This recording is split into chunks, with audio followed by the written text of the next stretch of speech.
and sit down. Hello folks, Colin here, Festa 67's Workshop, and welcome to issue number 6, Legends of Ferrari F1, the die-cast 1/24 scale model collection from our wonderful friends down at DeAgostini. Now, if you'd like to grab this, click this link all the way along there. Pop, head over to the DeAgostini website and take out a subscription, and you too can join me in cooing over these beautiful 1/24 scale models. In this month's issue, we've got the Ferrari 312 T4 from 1979, driven by the late great Gilles Villeneuve, folks. And look at that. Beautiful, isn't it? It's from an era of F1 I class as that romantic era. And yeah, I remember it as a child and remember these cars, and they were just, something about them that was just captivating. It says here in 1979, Scuderia Ferrari decided it would campaign a single-seater with ground effect, following the path that Lotus had pioneered.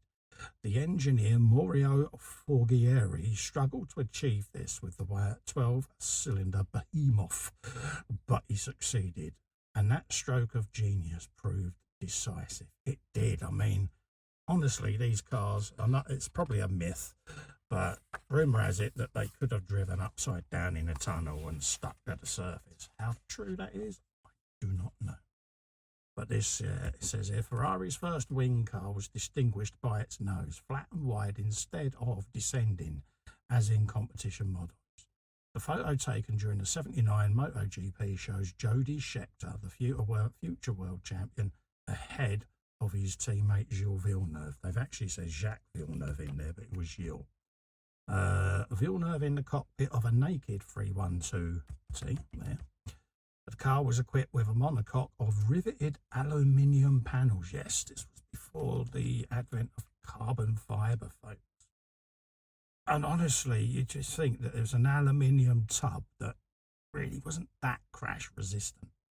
And it was to prove, sadly, later on that, because Gilles was unfortunately propelled from the cockpit of his car during a crash and sadly lost his life, bless him. But I think he would have gone on to being one of the most iconic world champions, to be quite honest with you. But, very sad day for F1. This is the flat V, not a boxer, used in the 312 T4, 9 years later, after it made its first F1 appearance in the 312B. Ferrari's V12 continued to cause the occasional technical misunderstanding. I like how they've worded that. But yeah, it was a flat V12 basically. So yeah, cylinders were 180 degrees, but yeah, really was pioneering for its time. September the 9th, 79, the chivalry of Gilles. Yes. He was a very good team player, was Villeneuve, and sad loss. There's a breakdown there of the car itself with all the specifications, CC, bore and stroke, valves, number of valves per cylinder. Good little read there. This is the legend of Gilles Villeneuve, the aviator. He was called in to replace Niki Lauda, who had left shortly after winning the title. Enzo Ferrari chose the slight Canadian Villeneuve, despite a poor track record and limited experience in F1. He was combative and spectacular. He had a difficult start, but in 1979 he surprised everyone with a spectacular season. He came alive in that Ferrari. It, like you say, it was a tentative start, and then all of a sudden it clicked for him. And him and the car became one. And yeah, I think he would have, like I say, he would have gone on to be a very iconic driver. But there you go. Fate didn't allow it. There's a profile there of Forghieri, even Mario Forghieri. And this is Gilles with in the company of Jody Scheckter, who he had formed a solid partnership. So that's the magazine, folks. Give them a read. They really are worth it. And now let's bring the model onto the bench and see what we've got. And I've just gone ahead and popped the tape off the cover. But there she is in her display case. You get these display cases with each model. Okay, so let's lift that off. Let's gently unscrew the car and we can have a quick looky-loo, folks. And then as soon as the video's done, this will all go back together in my display cabinet to protect it from all the dirt, dust and detritus, folks. Held in place with a couple of triangular secure screws, or security screws. Put that over there, out of the way. And there you go, there she is, folks. What a thing of beauty. You look at the chrome work on the wings there, etc., and the Michelin tyres, but how sleek she looks and how tight she is to the ground, the side skirts there. There literally is no clearance whatsoever there. And when you lift her up, she's quite a wide hip lady. But when you look inside the cockpit, again, not the PlayStation era with buttons everywhere, but it's how thin these side walls are compared to modern F1 cars with their safety cushions and crash protection and halos. Also, no buttons on the steering column there.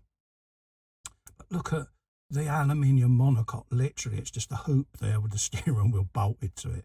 And literally, you just got a thin sheet of aluminium around the space frame. So no wonder when there was an impact, these poor drivers used to get quite badly injured. Again, the beginnings there of aero coming in with filters and gullies going in to direct air.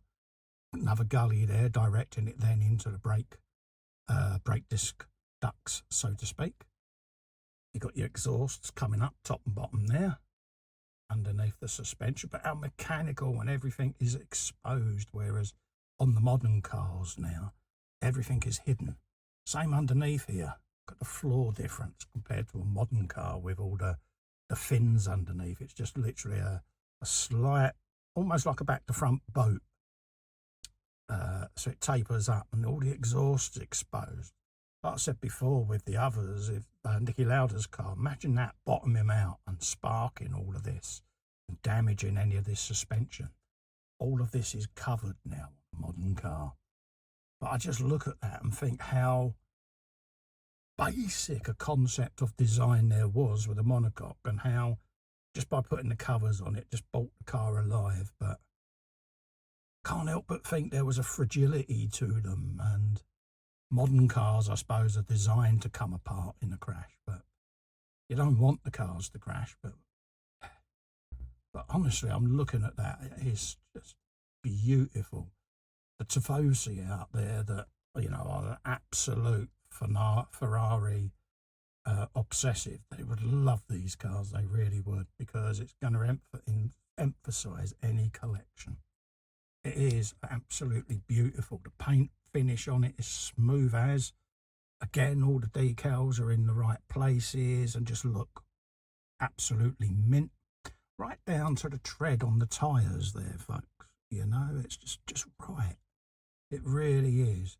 Obviously, the name there, Gilles Villeneuve, you know, evokes very fond memories as a child of watching him race.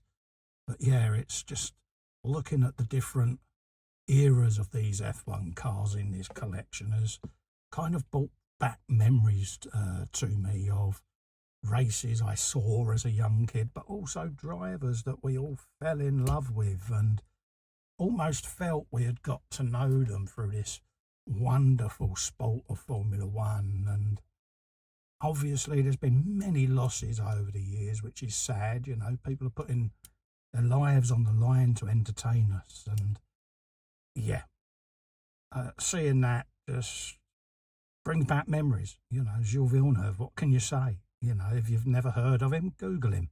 Watch a few of the races he was in. Watch the video biographies. Get to know him. Because we need to keep these drivers' memories alive, folks. And this is where this collection, I feel, has come into its own, because this will be handed down to generations when I've gone. And it'll just keep these drivers' names and memories alive. So go and grab some, folks. Go and subscribe to this. If you're a Formula One fan, especially if you're a Ferrari fan, click this link just here. Go and subscribe. Head over to DeAgostini.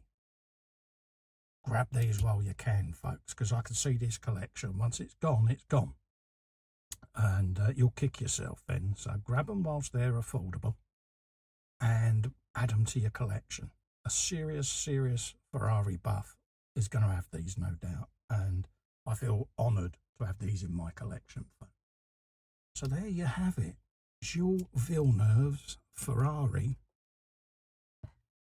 312 T4 from the year 1979, folks. What a thing of beauty. Go and grab it. But until the next one, thank you for watching this video. If you like what you've seen, click that subscribe button just in the corner there and ring the bell. That will let you know when new videos are coming up on this channel, because there's a few of these to come yet. And there's other content there for you to go and see. To help me out, I'm really grateful every single subscription I get. Until the next time, stay safe and well. Bye-bye for now. I'm going to go off and make brum noises.